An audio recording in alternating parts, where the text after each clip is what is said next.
Selon le cabinet McKinsey, les seniors vont générer 60% de la hausse de la consommation d'ici 2030 dans les pays industrialisés. Et ils consommeront de tout, de l'alimentation, de l'équipement pour leur logement, des transports, des loisirs.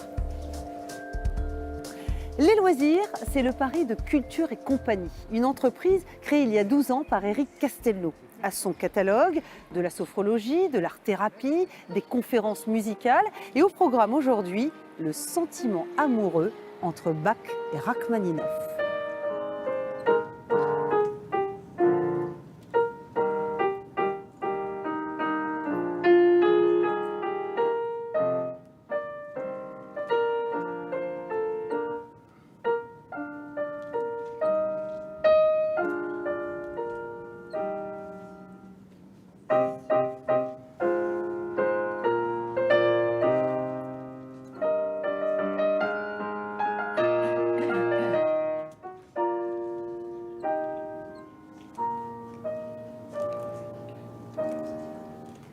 C'est un extrait de La Flûte enchantée, c'est le duo entre Pamina et Papageno. Vous avez des compositeurs qui se sont mis à parodier l'amour, à le rendre d'une façon extrêmement pessimiste. Je pense en particulier aussi à l'école de Vienne, un compositeur comme Berg. Mais monsieur, vous êtes exceptionnel. Je vous en prie, faites la conférence à ma place. J'ai les tracs. J'en ai fait sur le jazz, j'en ai fait.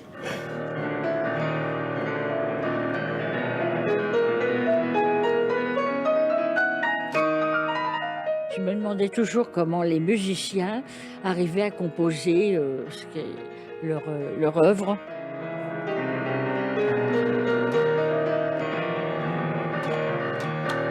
C'est toléré, oui.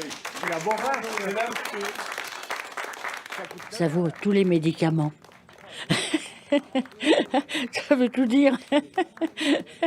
Oui, j'apprécie beaucoup, beaucoup, beaucoup. Même dans la semaine et même dans le mois, et ça me reste là.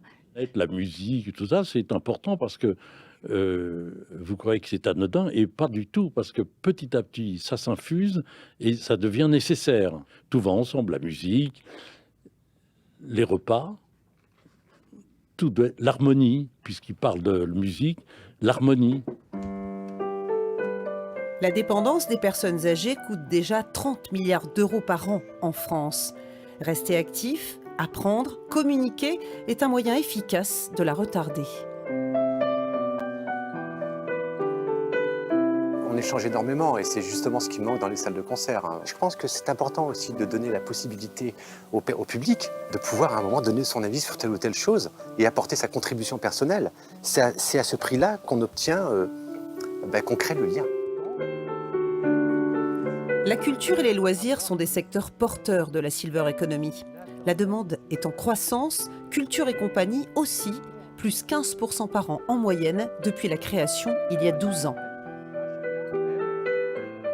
Beaucoup de sociétés dans la silver economy sont encore à des phases de start-up. Alors moi, je rigole en disant je suis une start-up de vieux. C'est parce que je ne suis pas tout jeune et qu'on démarre. Mais à force de volonté, on a toujours un peu de croissance et on fait vivre, je vous dis, une communauté de 200 artistes intervenants qui sont fiables. Merci Eric Castelnau pour ce témoignage concret et vécu de la silver economy. Donc cette mine argentée, ce filon, on résume depuis le début et en dessin. La silver economy, c'est une vague sur laquelle il va falloir surfer. Une onde couleur argent, comme les cheveux de ces héros, les seniors. D'ici 2050, les plus de 60 ans représenteront près d'une personne sur 5 dans le monde. Des super loups de mer, bien décidés à rester à flot le plus longtemps possible. Dans leur cale, les économies d'une vie. Un trésor qu'ils sont prêts à échanger contre des biens et des services destinés à garder le cap. Transport, aménagement du lieu de vie, alimentation, loisirs. Rien qu'en France, le marché représente aujourd'hui 90 milliards d'euros. Mais attention aux tempêtes. Au-delà d'un certain âge, les équipages peuvent avoir besoin de bouées de plus en plus coûteuses. Dépenses de santé, maintien à domicile, autonomie. Pour tenir la mer, la silver economy demande des investisseurs au long cours, pas des marins d'eau douce.